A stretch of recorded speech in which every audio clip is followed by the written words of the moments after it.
Hello, sir. I welcome you to this session. This is typically for our viewers who are aspirants of civil services for them. Uh, for the viewers, I would like to give a brief introduction of Sir. Although I must admit he needs no introduction in today's era. Sir joined the services. First, he completed his master's in political science from Allahabad University in 1978. In his first attempt, he qualified for IPS, but that was not good enough for Sir. He went for the second attempt. I do take this opportunity to say I had been going through one interview of Sir where he was talking about those attempts. So he went for the second attempt where he qualified in IS. Subsequently, he got into UP cadre, and so he started his journey of a civil servant as SDM of Hardoi and in Kasia. Later on, he became the DM of Lakhimpur Kheri. I must admit, the time when Sir was the DM of Lakhimpur Kheri, the time was very sensitive. This was around 1992, December 1992. We know the reasons how things were there. But at the same point of time, it's really astonishing. While most of the country was under lockdown, this particular district in UP the curfew was not declared there because of the able handling of the administration. Curfew was not imposed there.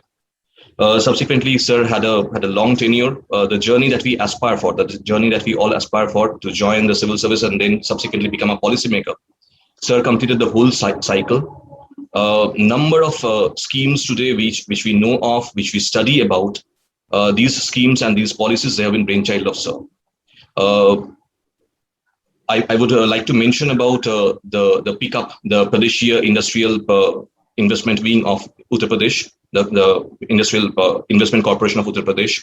Subsequently, the Rashtriya Swasthya Bima Yojana, which today has been rechristened as Ayushman Bharat. It was also a brainchild of Sir. He practically, not only brainchild, he was the one who steered the ship. At the same point of time, I would like to mention about the coal ministry. There was a very unfortunate incident because I have been going through a number of articles, some written by Sir, some written by other Amitabh Pandey Sir and other senior IS officers, retired senior IS officers today. We genuinely have hardly any idea about what went there, what happened there. We call it a scam. We call it in the media. We have been looking at the terms Colgate scam and all these things, and images of number of IS officers, number of senior IS officers have been tarnished like anything. Sir has been dealing those situations. He was the one to bring the ministry out of that crisis. So a lot of problems which he experienced, he faced. It's a treasure to us. He is genuinely one of the living legends of the time. Sir, I welcome you to this session. It's no doubt an honor for me and for our viewers as well to have you among us. No doubt about it, sir. Good morning and thank you very much for these very kind words. So it was our pleasure, actually, genuinely. This session is about this particular book. This is the second book of Sir, Ethical Dilemma of Civil Servants. There is a typical reason why we chose this session and why we chose this book. Till now, for the General Studies Paper 4, which we know as fifth paper of the Civil Services Mains, till now we have been primarily relying on the reports of second ARC. The moment we talk about the ethics paper, we go for the fourth report of second ARC. That has been our Bible in a sense. But there can be alternative to that. And there can be very lively alternatives to that. One of the alternative is this book. Not just an alternative, I can genuinely say, after going through this book, I can genuinely say this is one of the most viable options for us today. Right. This book, it has been, Sir, the way Sir has structured this book, it is divided into 5 segments. The first segment talks about ethics ethics as in respect to principle and that area. Subsequently, the second section, it talks about his experiences as a civil servant in UP. In the third segment, he has been talking about his experiences at the central government with the Union Government of India. And subsequently, things have been going on. These 5 sections, they are divided. These sections, they are also divided. They are divided into 88 chapters. And it's so easy and lucid to understand because the book is in storytelling manner, which naturally helps us in understanding the concepts and going forward. So no doubt this is one of the treasures that we have in the recent times, especially for that paper. Sir, here I would like to raise a few issues, if I may. While I was going through the book, in the first chapter only, sir, I saw the definition of ethics there, the way ethics, you try to define ethics. So as a student of sociology, my own understanding is that ethics is a very lucid concept because it is a set of standards set by the society. And they are absolutely subjective and they changes with the changing maturity of the society, which we in sociology call as social conscience. The way social conscience changes, ethics also changes. I can talk about the section 377 of IPC, which till the year 2000 or during that time, there was a dominant idea in the society that this homosexuality is a criminal offense. Then we got the study of NAS Foundation, especially among the prevalence of HIV in Delhi region. And then we know the NAS Foundation case and then Suresh Kumar Kaushal and all these cases. Today, the understanding is that yes, they are also a part of the society. And I must admit, they have equal rights as we have. So this is just an example how ethics changes. So in this condition, how to define this topic properly? Okay, I'm glad that you raised this issue. Let me first differentiate between law, ethics, and personal values. We have to understand this difference for us to clearly understand the example that you're giving. In my limited understanding of the subject, law is the codified form of ethics in a society. But this is not to say that there would not be a conflict between the law and the ethos of the society, what the society thinks. 377 is a classic example where the ethos of the society changed from not accepting homosexuality to accepting homosexuality. And there was a disconnect between this ethos of the society, the ethical value system, with the law, meaning thereby 377 was not in accordance with the acceptance value system of the society at this point in time. Let me take it to a different dimension. You have very correctly said that the ethos or the value system of a society changes over a period of time. So at some point in time, people would have thought that homosexuality is not correct and hence it got codified as a law. But here the society had moved ahead, law had been where it was, and hence law required to be reinterpreted as it was done. Let me give you another example, similar example. If you look at Germany in 1930s, the social ethos was Nazism. Almost everyone promoted Nazism. Almost everyone. I mean, there were minorities who did not want it, but the superiority of a race was being accepted by every German. You go to Germany now, they don't even talk about it, which means that the society has progressed. Now, laws normally follow a social ethos because the codification of what the society believes takes longer time. But sometimes law is used to change that social ethos. So probably bride burning or widow remarriage, these were laws that attempted to change the society. But the point here is that the social ethos or the laws themselves do not last forever. Now I take it to the third dimension of personal value system. My book, Ethical Dilemmas of a Civil Servant, has more to do with personal value system. I call it ethics, but normally as it is understood, ethics actually is the social ethos, the social value system. The personal value system is personal ethics, and that has to be differentiated. So there could be a disconnect between what I think is right as compared to what the society thinks is right. There are many value systems in which, for example, I go to a Jain society and I'm a non-vegetarian. So there's a disconnect between my personal value system, which allows me to have non-vegetarian food, as compared to a Jain society where the ethos is that you don't eat non-vegetarian food. The beauty about personal value system, or for that matter, social value system also, is not only it is changes from place to place, it changes from time to time. So I may have a personal value system at this point in time. after some experiences in life, I may change that value system. So going back to the same example of non-vegetarian, I may be a non-vegetarian to begin with, but over a period of time, I realize non-vegetarian is not worth it. I switch over to vegetarian.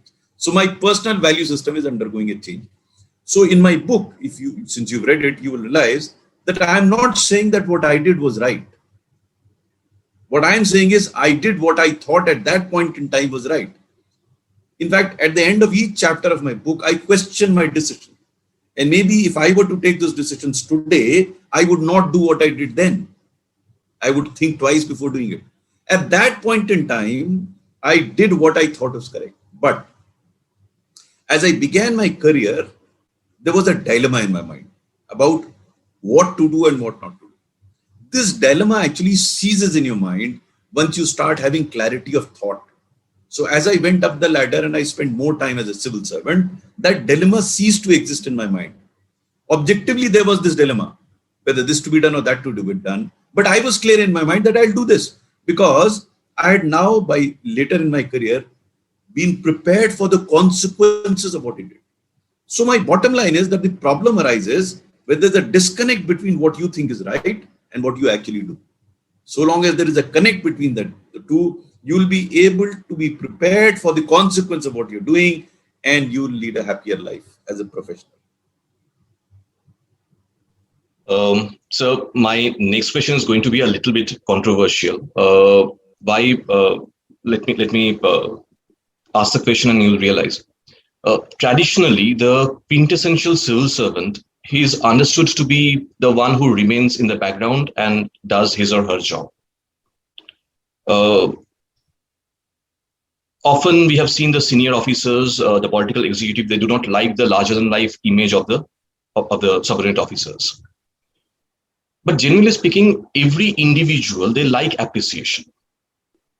Another type of kick, the quote unquote kick that you have mentioned in the book. Now, in this condition, is it not obvious that some of the crusaders, as you have mentioned, some of the crusaders, they try to hog the limelight just by being honest rather than truly delivering or performing? Is it not very obvious? And why I'm asking this question, because quite often than not, as I have seen as a I won't call myself a teacher, sir. I'm not a teacher. I'm more a senior to my juniors. Because even I am learning, sir. My learning process has not been over. I'm still learning. And I wish by all your blessings, all of your blessings, I never stop learning. Now, when I look at my juniors in civil services, the aspirants here, they somehow start idealizing these crusaders instead of the performers. The performers, they don't get that much of limelight, while they actually do the primary work. So isn't this a dangerous process as well? Okay, so let me try and there are many parts to your question. Let me take them one by one. Right. One, let me explain the term kick that you have used. If you read the book carefully, I have not used the word kick by way of recognition by somebody else. Kick is an internal set of satisfaction, irrespective of what others say. So the kick is derived out of the sense of satisfaction that you derive out of doing good things rather than someone appreciating you. So that has to be understood very clearly. Kick does not mean going to town with what you've done. No, it's not that. So whatever examples that I have given about the kick have not been even spoken about, but they gave me enormous amount of satisfaction. They were never discussed. These kicks were never discussed. Second, let us accept the fact that everyone wants to be recognized. I am convinced that there is no better incentive than a pat on the back for an officer, because everyone wants recognition. But there is a line of distinction between recognition and going to town or going overboard by projecting yourself as a crusader.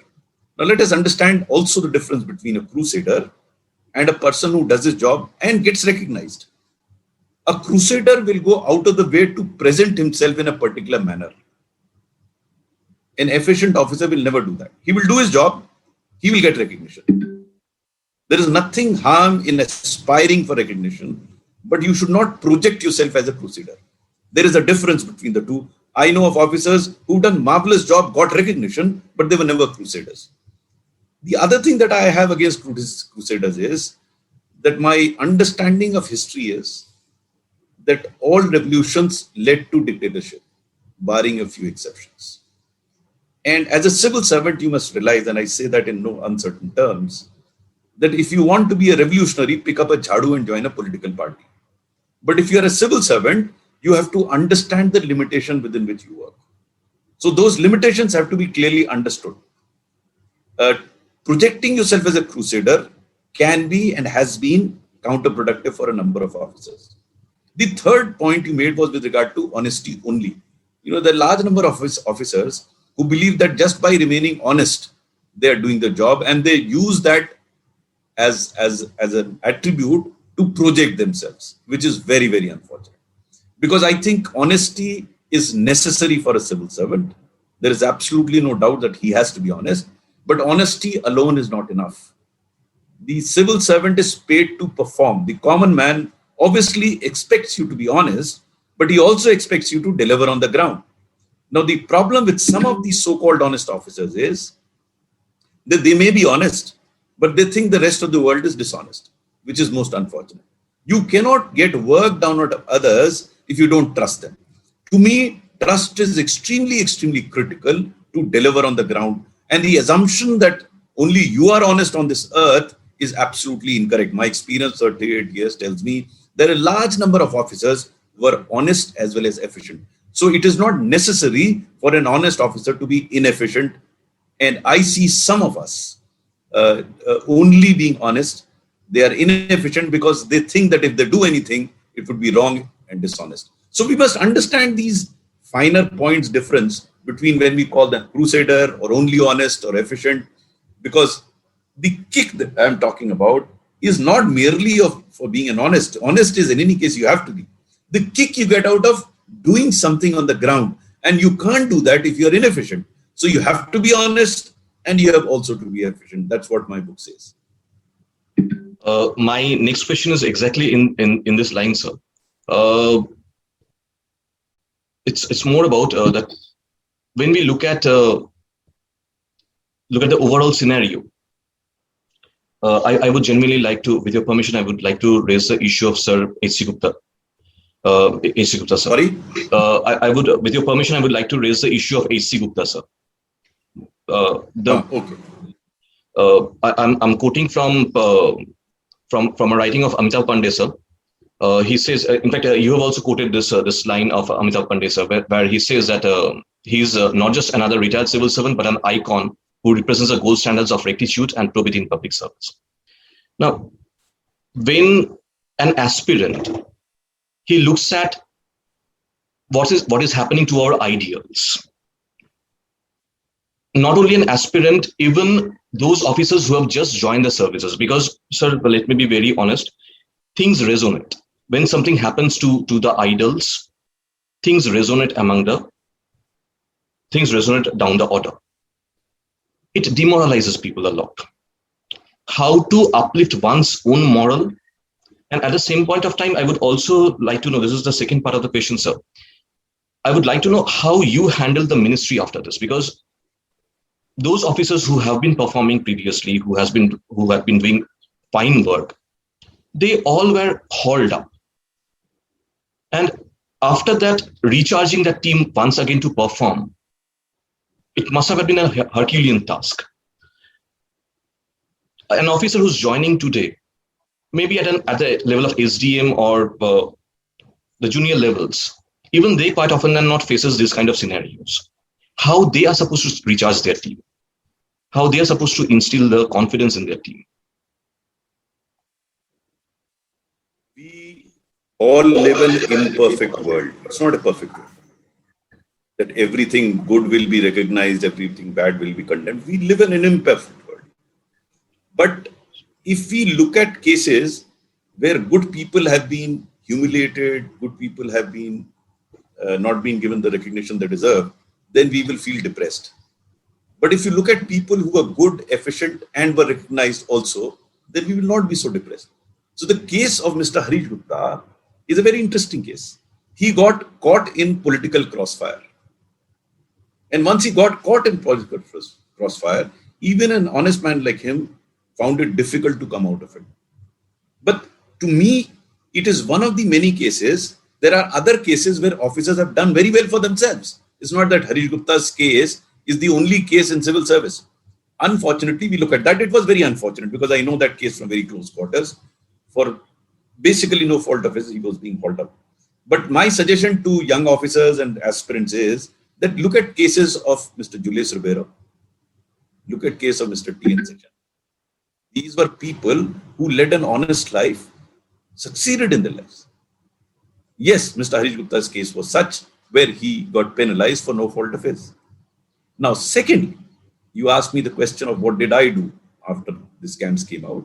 I tried to understand why things happened in the manner they did. And once I understood the cause of it, I tried to correct it. So, for example, the processes that were there at the time of Mr. Harish Gupta's case, they were opaque. They were not transparent. Very rarely was technology used to keep it transparent. So first thing that I did as Coal Secretary was to use technology to the hilt. I don't know whether you are aware that there was not a single piece of paper or file in my office. Everything was digital. And every decision was based on the web portal. It's not that we didn't commit mistakes. We did. But by putting every decision on the portal, I demonstrated to the public at large that there was no malafide in it. And when the moment I put it on the portal, within hours, my mistake was detected. I got the feedback and I corrected that mistake. So to err is human. The question is whether I put in place systems wherein that mistake gets detected, because I had no intention of committing that mistake. But as I said, to err is human. So we did commit mistakes, which did not happen at the time of Mr. Harish Gupta. Since everything was opaque and not so transparent, mistakes, they were bona fide mistakes, even they were discovered much later by somebody else. Now, suppose I make a mistake and I discover it and I admit it at that point in time. I mean, we did auctions for so many coal mines. Not a single finger was pointed out. It's not that we didn't commit mistakes. We did commit mistakes, but we corrected ourselves because the system was such that we got to know of a mistake, which was a bona fide mistake, and we corrected it. So what I keep telling my colleagues is always look into the why of a problem. Why is it being caused? And then today you have technology to address most of the issues, not all the issues. And I had been using technology even before I became Coal Secretary. So I was very enamored with it. I thought technology might give me solutions to problems which are otherwise not. Now, I cannot be, I have never treated myself as capable of solving all the problems, but I did have an approach to looking at solutions to the problems. And with technology and transparency, I could demonstrate, as I said earlier, to the world at large that I had no personal axe to grind. Yes, there could be mistakes. So that was the difference between the time of Mr. Harish Gupta, where mistakes, though bona fide, were discovered much later, and hence motives were attributed, hence he had a problem. Had he been as transparent as we were, probably the mistake at that point in time could also, because no one can attribute motives to Mr. Harish Gupta. He's one of the most honest officers. But unfortunately, since the problems and the mistakes were detected later, everyone thought there was a malafide. So it's close on this hills only. I would like to raise the issue. So is it possible to create a mechanism where an officer, an honest officer within the system, while doing the service, gets recognized properly? Because right now what we have is some tidbits, some TED Talks, Josh Talks, or maybe someone being awarded a Raman Magsaysay at one point of time or something of that. So, but that's very in tidbits. Recognition system. Seeking reward is dangerous. Very dangerous. Being recognized is very good, but seeking that recognition is troublesome. That's where some of us are floundering these days, because we are seeking recognition. I don't think we should seek recognition. Of course, we should try and recognize good work done by others, but I don't think anyone should try and seek recognition. That's where we start using social media and other mediums to roadshow my work. I'm against road showing. I'm for doing your good work. If recognition comes, good enough. But that good itself is a recognition. So the kick that I spoke about is a sense of satisfaction coming within. And if there is an additional recognition beyond it, Fair enough. That's the icing on cake. But seeking recognition is very dangerous. So I'm not in favor of seeking recognition. Yes, there should be systems where such work gets recognized, but an officer himself or herself should not seek recognition. That can be very dangerous. In fact, sir, I must admit, today, number of such road shows, as you said, we do see in the social media. And personally, my opinion is that this is setting a very dangerous precedence, because instead of being performance oriented, people they somehow they're becoming what you would called as crusaders. That's what they're aspiring to. No. So see, there's a difference between crusader and roadshow. Right. Yep. There are non-crusaders who go in for roadshow. Yep. Because crusaders need not necessarily go for roadshow. Yep. So there is a subtle difference between a crusader and a road person who. I'm also not against roadshows per se, but roadshow for what? Because if you are organizing a roadshow to disseminate information, which is very essential, and it's not personal in nature, that I am not projecting myself. I'm trying, for example, in COVID times, if I have a roadshow, meaning thereby if I go to Twitter to tell where plasma is available, who's doing what, it is dissemination of information. So we must understand the difference between publicity and dissemination of information. I think social media is playing a very prominent role in disseminating very useful information. So many people who don't have access to doctors, for example, I got to know from social media as to how you can increase the level of oxygen. That was phenomenal. It was not a roadshow. It was not publicity. It was information being disseminated. So information is very, very important. If correct information gets disseminated, and that's where there's a solid difference between publicity and dissemination of information. The other difference is that instead of talking about yourself, so if you talk about your organization, if you talk about activity, no harm. That's what social media is all about. Problem arises in self-projection. Many of us do indulge in that, which is very unfortunate. I'm coming to my last question, sir, because it's already, I know I'm taking a lot of time from you. I would genuinely like to know a little bit about both Pickup and the RSBI, the Rashtriya Swasthya Bima Yojana. The way, because we read about them on papers, we read about them on India Yearbook or about them in the economic survey. But how your journey was? If Pickup was a very interesting experience because when I was posted as managing director Pickup, my job was primarily to wind up the organization that was making losses for 7 years. My book has a chapter on how that organization was turned around, and a few things that I tried to do have been a lesson for me throughout my career. In fact, the term kick I picked up in a conversation with the most corrupt general manager, whose services I used to turn around the organization, because I was of the view that all corrupt people are very efficient. If I can convert him to believing that good work is pretty rewarding, he can actually turn around the organization. And that's precisely what happened. That organization turned around on effort of this general manager who was corrupt.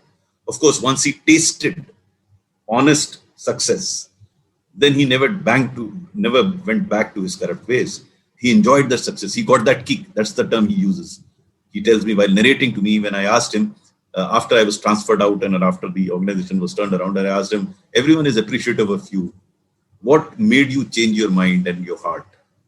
So he said, sir, earlier everything was going on, but on this occasion, the kick that I got out of the appreciation that I got of the work that I was doing was much, much more than anything that I had heard earlier. So I have continued that way. So it's a question of realization of that individual to have experienced that kick and then sustain that kick. So that was Pickup for me, which was probably very tough, but very enjoyable because the organization got turned around. After 7 years of successive losses, we made profit. RSBI was a totally different experience, starting from scratch in Ministry of Labor, where even I didn't know anything about health insurance, nor did anybody else. So starting from scratch after an announcement made by the government to come up with a scheme which came to be recognized world over as one of the finest schemes in the world was absolutely amazing experience. In fact, my first book, Not Just a Civil Servant, was supposed to be only on this health insurance scheme. But I had held such exciting assignments thereafter as Secretary Coal and Secretary Education that the whole thing was expanded, and I added a few chapters on my stint as Coal Secretary as well as Education Secretary.